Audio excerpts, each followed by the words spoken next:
Muy buenas tardes a todos. Hoy vamos a hablar sobre las tarjetas gráficas o específicamente un componente dentro de ellas que se denomina GPU. Me presento, mi nombre es Felipe Contreras y junto a mi compañero Rodrigo Bugueño le hablaremos sobre este tema. Desde pequeño que tuve acceso a videojuegos, Super Mario Bros., Donkey Kong Country, Final Fantasy, entre otros. También disfrutaba mucho ver películas animadas por computador. Sin embargo, nunca me cuestioné más allá cómo podían reproducir aquellas gráficas.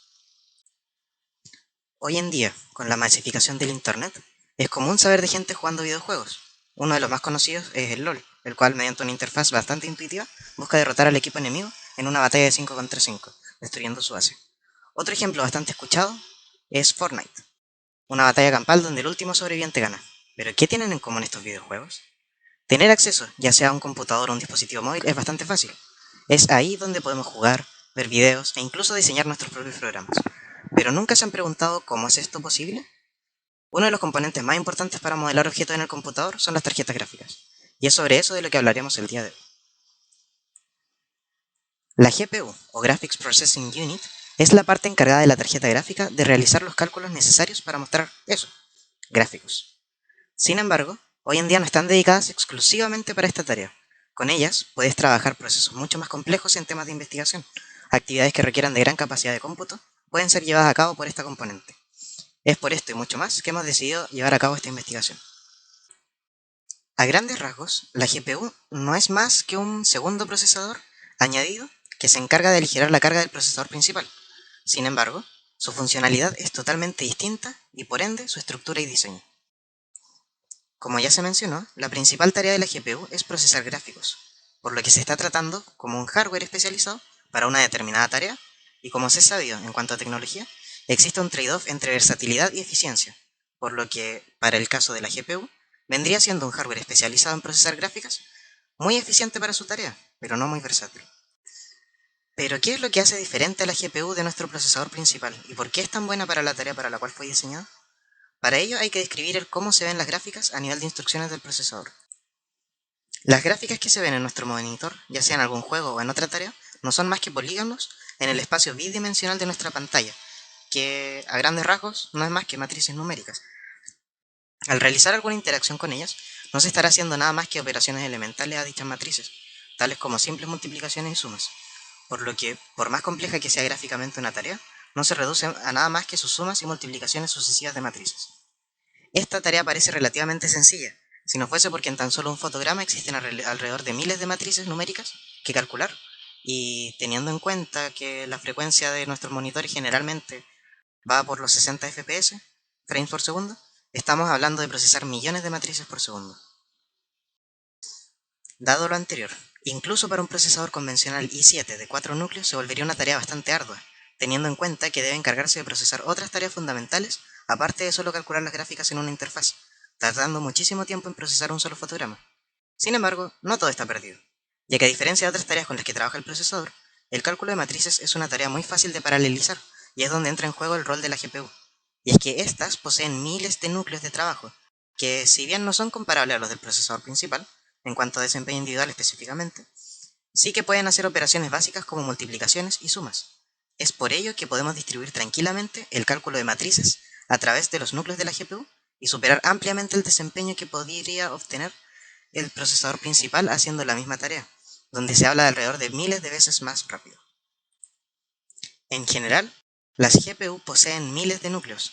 Una 1080 Ti tiene alrededor de 3500 núcleos, 3600 por ahí, pero con capacidades limitadas a frecuencias moderadas, alrededor de 1 GHz, mientras que las CPU poseen pocos núcleos. Un i7 9700K posee unos 8 núcleos, pero son bastante más rápidos cada uno de ellos. Rondan entre los 3 a 5 GHz, lo que hace que la GPU sea especializada para tareas paralelizables, mientras que las CPU lo sean para tareas secuenciales.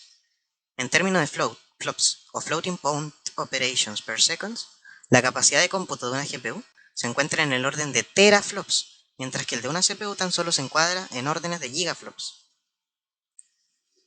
Actualmente existen tres tipos de GPU: las dedicadas, las integradas y las híbridas. Las primeras son las más eficaces y a su vez las más caras, siendo diseñadas con propósitos específicos, tales como renderizado de juegos o funciones principalmente de alto nivel de cómputo. La segunda vendría siendo el resultado de la demanda del avance tecnológico, Y es que si bien las tarjetas integradas no son tan poderosas como las dedicadas, se volvieron estrictamente necesarias para complementar a cualquier procesador actual en tareas de bajo impacto, como navegar por internet o escribir un documento. Finalmente, las híbridas tratan de acercarse a un mayor perfil que las integradas, pero no excediendo su costo. Si se profundiza aún más en el funcionamiento de las GPU, es imperante mencionar su método de trabajo en un pipeline paralelizado especializado para trabajar con las gráficas.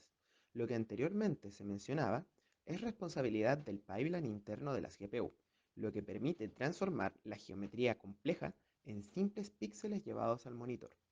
Esencialmente, el pipeline se divide en dos etapas, un pipeline fijo por el hardware y un pipeline ligeramente programable por software. Es este último el que permite la utilización de las GPUs actuales para el desempeño de otras tareas, además del procesamiento de gráficos. Sin embargo, este video está enfocado mayormente en el renderizado 3D más que en su modo de cómputo de uso general. Como se puede ver en la figura, en el proceso de trabajo de la GPU existen varias etapas de trabajo que permiten el procesamiento de los gráficos. Es aquí donde se identifican cuatro tipos de estructuras básicas en los que se divide una geometría para ser trabajada. Estos son los vértices, primitivas, fragmentos y píxeles. Los vértices son la primera traducción de la información y corresponden a las puntas de los polígonos que componen una gráfica.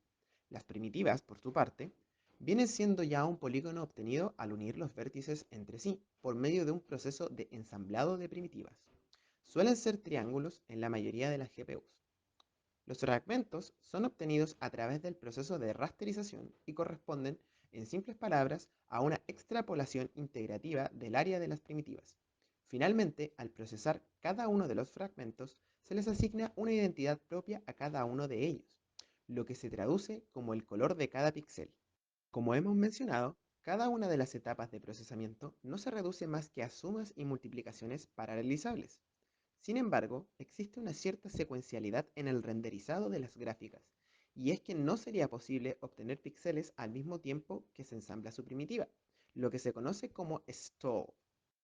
Para pulir dichos detalles, es que a lo largo del tiempo se han ido refinando las técnicas de implementación del pipeline en las tarjetas gráficas, pasando a ser una actividad compartida entre CPU y GPU a ser una delegación completa del procesamiento gráfico a la GPU, con una parte en hardware y otra en software.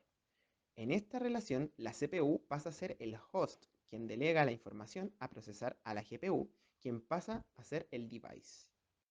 Esta relación host-device se llevó a cabo históricamente a través de los puertos PCI Express de las computadoras, donde el device pasó a ser de un pipeline fijo puramente de hardware a un pipeline implementado por software, administrado por shaders, elementos que permiten mediante software distribuir la información a través de los núcleos de las GPUs, pasando a ser el nuevo nexo entre host y device.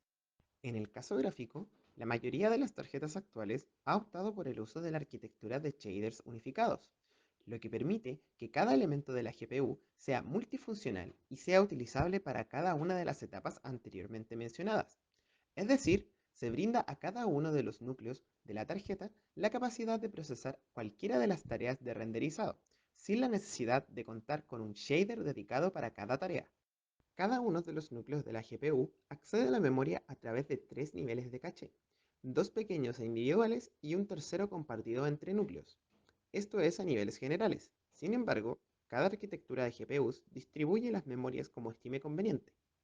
Por ejemplo, en la arquitectura CUDA de NVIDIA, la GPU se divide internamente por hilos, que se agrupan por bloques, grids y warps. En esta arquitectura, cada hilo tiene una memoria local o privada, que se caracteriza por ser muy rápida.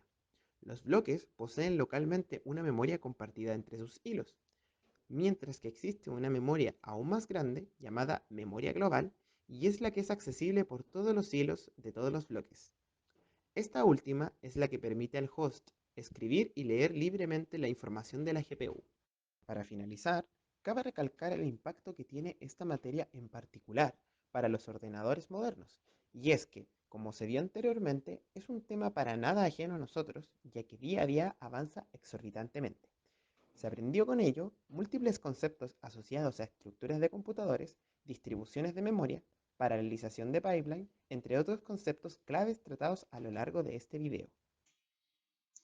A modo personal, este trabajo me ayudó a comprender mejor el funcionamiento de los procesadores gráficos. Profundizar en pipeline y cómo se comunican los dispositivos entre sí fue también algo bastante interesante. Según el funcionamiento estudiado, tanto el procesador como la tarjeta gráfica pueden servir como cuello de botella al renderizar procesos muy complejos. Sin embargo, al momento de ver gráficos, es mucho más importante el poder del procesador gráfico que de la CPU.